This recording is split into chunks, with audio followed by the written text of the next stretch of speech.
இன்னைக்கு நம்ம ரொம்ப சுவையான வேர்க்கடலை கருவாட்டு குழம்பு எப்படி செய்யலாம்னு தான் பார்க்க போறோம். இது நல்ல சூடான சாதத்தோட பிசைஞ்சு சாப்பிடும்போது ரொம்ப அருமையா இருக்கும். இல்லனா கேப்ப களி இது கூட தொட்டு சாப்பிடலாம், அதுவும் ரொம்ப அருமையா இருக்கும். முக்கியமா பழைய சாதத்தோட எல்லாம் தொட்டு சாப்பிடும்போது அவ்வளோ அருமையா இருக்கும். இதை இப்ப நம்ம எப்படி செய்யறதுன்னு பார்க்கலாம் வாங்க.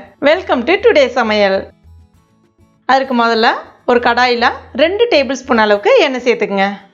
எண்ணெய் காஞ்ச பிறகு 1 டீஸ்பூன் கடுகு, 1/2 டீஸ்பூன் ஜீரகம், 1/4 டீஸ்பூன் வெந்தயம், இது எல்லாம் பொரிஞ்சு வந்த பிறகு கூடவே கொஞ்சமாக கருவேப்பிலை இலைகள். அடுத்ததாக சின்ன வெங்காயம் ஒரு 25 போல எடுத்துருக்கேன், 2ஆக வெட்டி எடுத்துருக்கேன், அதையும் இது கூட சேர்த்துக்குங்க. கூடவே 15 பல் அளவுக்கு பூண்டு 2ஆக கட் பண்ணி எடுத்துருக்கேன், அதையும் இது கூட சேர்த்துக்குங்க. இல்லைன்னா தள்ளிட்டு கூட சேர்த்துக்கலாம். இப்போ வெங்காயம் நல்லா கொஞ்சம் சிவந்து வர்ற அளவுக்கு வதக்கி விட்டுக்கலாம்.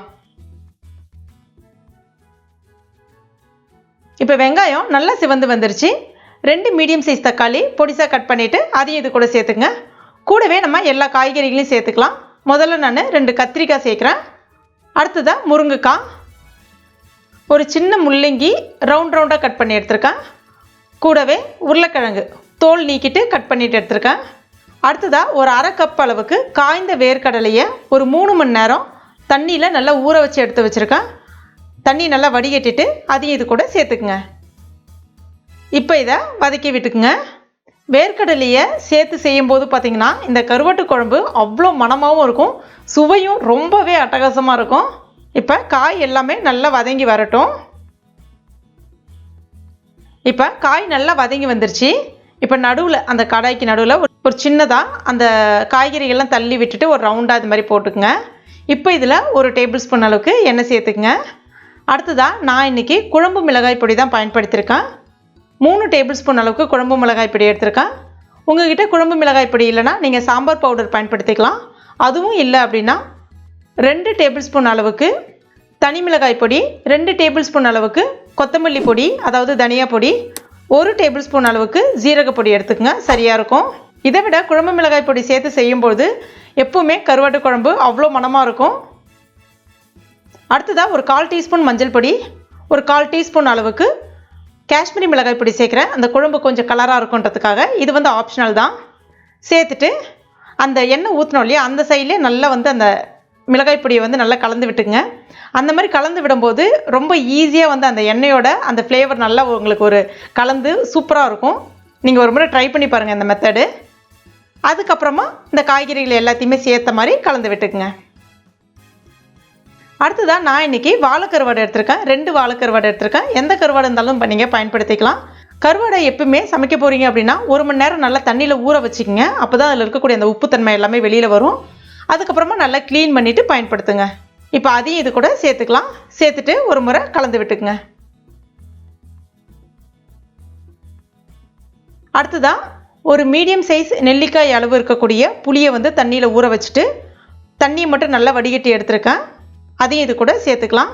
எந்த அளவுக்கு உங்களுக்கு குழம்பு தேவைப்படுதோ அந்த அளவுக்கு நீங்கள் தண்ணி சேர்த்துக்குங்க. சேர்த்துட்டு கலந்து விட்டுக்குங்க. இப்போ இதற்கு தேவையான அளவுக்கு உப்பு சேர்த்துக்குங்க.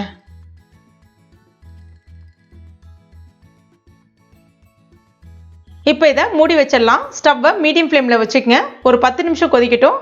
நடுவில் ஒரு தடவை திறந்துட்டு கலந்து விட்டுக்குங்க. இப்போ 10 நிமிஷம் ஆயிடுச்சு. இதை நம்ம திறந்து பார்க்கலாம். குழம்பு நல்லா அழகாக சுண்டி வந்திருக்கு பாருங்கள். குழம்பு நல்லா கொதித்து வந்திருக்கு. இப்போ இந்த ஸ்டேஜில் மாங்காய் சேர்த்துக்கலாம். மாங்காய் நான் கிளிமூக்கு மாங்காய் ஒரு பாதி அளவுக்கு சேர்க்குறேன். மாங்காய் சேர்த்து செஞ்சிங்கன்னா இன்னும் அருமையாக இருக்கும். உங்களுக்கு மாங்காய் சேர்க்க விருப்பம் இல்லைனாலும் நீங்கள் தவிர்த்துக்கலாம். மாங்காய் ஆரம்பத்திலே சேர்க்காதீங்க, பட்டுன்னு குழஞ்சி வந்துடும். மாங்காய் சேர்த்துட்டு ஒரு 3 நிமிஷம் குழம்பு கொதிச்சா போதும். இப்போ இதை மூடி வச்சிடலாம், கொதிக்கட்டும். இப்போ 3 நிமிஷம் ஆயிடுச்சு. குழம்பு நல்லா கொதித்து வந்திருக்கு. நல்ல வாசனையாக இருக்குது, செம்ம வாசனை வந்துக்கிட்டு இருக்குது. அவ்வளோ அருமையாக இருக்குது கருவாட்டு குழம்பு. இது மேலே கொஞ்சமாக கொத்தமல்லி இலைகள் தூவிக்கலாம். இந்த கருவாட்டு குழம்பு நீங்கள் சூடான சாதத்தோடு ஊற்றி சாப்பிட்டு பாருங்கள், ரொம்ப அருமையாக இருக்கும்.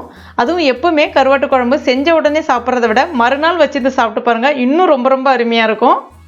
இட்லி தோசையோடையும் தொட்டு சாப்பிட்லாம். இல்லைனா முக்கியமாக களி கேப்பை இதோடலாம் சேர்த்து சாப்பிடும்போது இன்னும் ரொம்ப ரொம்ப அட்டகாசமாக இருக்கும். கண்டிப்பாக நீங்கள் ட்ரை பண்ணி பாருங்கள் உங்கள் வீட்டில். ட்ரை பண்ணிவிட்டு மறக்காமல் எனக்கு கமெண்ட் பண்ணுங்கள். இந்த வீடியோ பிடிச்சிருந்ததுன்னா லைக் பண்ணுங்கள். உங்கள் நண்பர்கள் மற்றும் ஃபேமிலி மெம்பர்ஸ் கூடயும் மறக்காமல் ஷேர் பண்ணுங்கள். மேலும் இது போன்ற டேஸ்டி ரெசிபிகளுக்கு நம்ம டுடே சமையல் இது வரைக்கும் நீங்கள் சப்ஸ்கிரைப் பண்ணாத நண்பர்களாக இருந்தீங்கன்னா உடனே சப்ஸ்கிரைப் பண்ணிங்க. கூடவே மறக்காமல் அந்த பெல் நோட்டிஃபிகேஷன் சிம்லேயே ப்ரெஸ் பண்ணிங்க. தேங்க்யூ.